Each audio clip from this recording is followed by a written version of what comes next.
খালি আমি এখন বিস্কুটে বলবো খা খা, 2-4 দিন খাবার পরে আর ভালো লাগে না। ভালো লাগে বলো? রোজ রোজ খেতে ভালো লাগে না। একটু একটু চকলেট হলে ভালো লাগে না? হ্যাঁ, দেখা যায় সেইভাবে আমি কিন্তু তারপর বলে দিয়েছিলাম অভিভাবক করতে যাই না, এখনও চালু আছে, চকলেট ফ্লেভারটা দিচ্ছে। আমি নিজে খেয়ে কিন্তু টেস্ট করেছি। তা আমারই যখন বেশি মজা লাগেনি তো ওদের লাগবে কীভাবে, তাই না?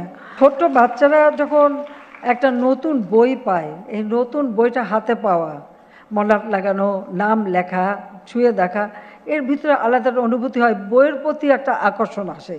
আর সেই বইগুলি বা এই এমনকি প্রাইমারিতে শিক্ষার ক্ষেত্রে তাদেরকে ছোটো ছোটো কার্ড করে দেওয়া, একটা মানে কী বলে, একটা পোস্টারের মধ্যে সমস্ত জিনিসগুলো রাখা, জিনিসটাকে দেখা, চেনা, এই নানা ধরনের কারিকুলামের মধ্য দিয়েই তো তাদের জ্ঞানের মানে পরিধিটা বৃদ্ধি করা। এবং এই জন্য বিভিন্ন উপকরণ বিতরণ করা হচ্ছে এবং স্কুল ফিডিংয়ের জন্য আমরা ব্যবস্থা নিচ্ছি। তবে সেটা আমি চাই আমরা সরকারিভাবে করতে গেলেই হবে এখানে গুদাম বানাও, ওখানে খাবার আনো, ওখানে করো, এসব না। ওটা একেবারে কমিউনিটি ভিত্তিক হবে। গার্জিয়ান আছে, আমাদের জনপ্রতিনিধি আছে, একেবারে সেই ওয়ার্ড থেকে ইউনিয়ন, উপজেলা পর্যায় পর্যন্ত, জেলা, তারপরে জাতীয় পর্যায় পর্যন্ত যারা আছেন, সকলে মিলিতভাবে এই স্কুল ফিডিংয়ের ব্যবস্থা করা। অথবা মায়েদের নামে যেহেতু আমরা উপবৃত্তি পাঠাচ্ছি, তাদেরকে আমরা টিফিন বক্সও দিয়েছি, তারাও পাঠাতে পারে। কিন্তু এখানে যদি, কারণ ঝরে পড়ার আরেকটা কারণ হয় যে যখনই ক্ষুধা পায় স্কুল থেকে চলে যায়, কিন্তু সেখানে যদি আমরা এই খাবারের ব্যবস্থাটা রাখি, শুধুমাত্র ওই খালি পুষ্টিকর বিস্কুট দিলে হয় না। ওই বিস্কুট খেতে খুব বেশি একটা টেস্ট না। আমি একবার পরীক্ষা করে পরে বললাম যে এর সঙ্গে একটু চকলেট ফ্লেভার, একটু ভ্যানিলা ফ্লেভার, বিভিন্ন কিছু দিয়ে তৈরি করো বা সুন্দর একটু ডিজাইন করে দেওয়ার জন্য বাচ্চাদের একটা আকর্ষণ হয়। খালি আমি এখন বিস্কুটে বলবো খা খা, 2-4 দিন খাবার পরে আর ভালো লাগে না। ভালো লাগে বলো? রোজ রোজ খেতে ভালো লাগে না। একটু একটু চকলেট হলে ভালো লাগে না? হ্যাঁ, দেখা যায় সেইভাবে আমি কিন্তু তারপর বলে দিয়েছিলাম অভিভাবক করতে যাই না, এখনও চালু আছে, চকলেট ফ্লেভারটা দিচ্ছে। আমি নিজে খেয়ে কিন্তু টেস্ট করেছি।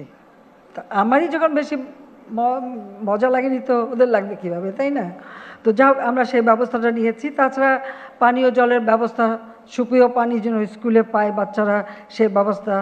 আমাদের কিছু আপনার ক্ষুদ্র নৃগোষ্ঠী আছে, তাদের ভাষায় প্রায় প্রাথমিক সে যেন তারা নিজেদের ভাষাটা শিখতে পারে, সেই ব্যবস্থাটা আমরা করেছি। এমনকি মসজিদ ভিত্তিক শিক্ষার ব্যবস্থা, শুধু মসজিদ না, মসজিদ, মন্দির, টোল এবং গির্জা, সব জায়গায় কিছু ধর্মীয় শিক্ষার সাথে সাথে প্রাথমিক শিক্ষাটা মানে কিছুটা হাতে খড়ি যেন প্রাথমিকটা হয়, সে ব্যবস্থাটাও কিন্তু আমরা করে দিয়েছি। শিক্ষা সহায়তা ট্রাস্ট ফান্ড গঠন করে দিয়েছি। আমরা নতুন সরকারি প্রাথমিক বিদ্যালয় প্রতিষ্ঠার রেজিস্টার্ড বেসরকারি প্রাথমিক বিদ্যালয় জাতীয়করণ, শিক্ষার্থী ও শিক্ষকের অনুপাত হার কমানো এবং শিক্ষক প্রশিক্ষণ, যেটা সবথেকে গুরুত্বপূর্ণ, শিক্ষক প্রশিক্ষণ করা। কারণ আধুনিক প্রযুক্তিতে শিক্ষা দিতে গেলে কন্টেন্ট তৈরি করা বা কীভাবে প্রশিক্ষণটা দেওয়া হবে সেগুলোও জানার ব্যাপার আছে। সব ব্যাপারে আমরা যথাযথ ব্যবস্থা নিচ্ছি। এবং আপনারা জানেন যে সকলে বেতন ভাতা সুযোগ সুবিধাও আমি বৃদ্ধি করে দিয়েছি। শিশুর সাংস্কৃতিক, মানসিক এবং ক্রীড়া, এদিকেও আমাদের নজর দেওয়া। ইতিমধ্যে আমরা প্রাইমারি স্কুল থেকেই যেমন মেয়েদের জন্য Bangamata gold cup football tournament, জাতির পিতা Bangabandhu Sheikh Mujibur Rahman gold cup football tournament, এটা যেমন চালু করেছি, সাথে সাথে আমাদের দেশীয় খেলাগুলি, আমাদের দেশের অনেকগুলি খেলা আছে সেগুলিও ভিতরে যাতে মানে তারা খেলতে পারে সে ব্যবস্থাটাও নেওয়া। প্রত্যেক উপজেলায় একটা করে মিনি স্টেডিয়াম করে দিচ্ছি। এই মিনি স্টেডিয়াম অর্থাৎ এটা একটা খেলার মাঠ, যেটা যে কোনো স্কুল বা যে কোনো প্রতিষ্ঠান যে কোনো সময় ব্যবহার করতে পারে, বাচ্চাদের খেলাধুলা করাতে পারে, প্রতিযোগিতা করাতে পারে।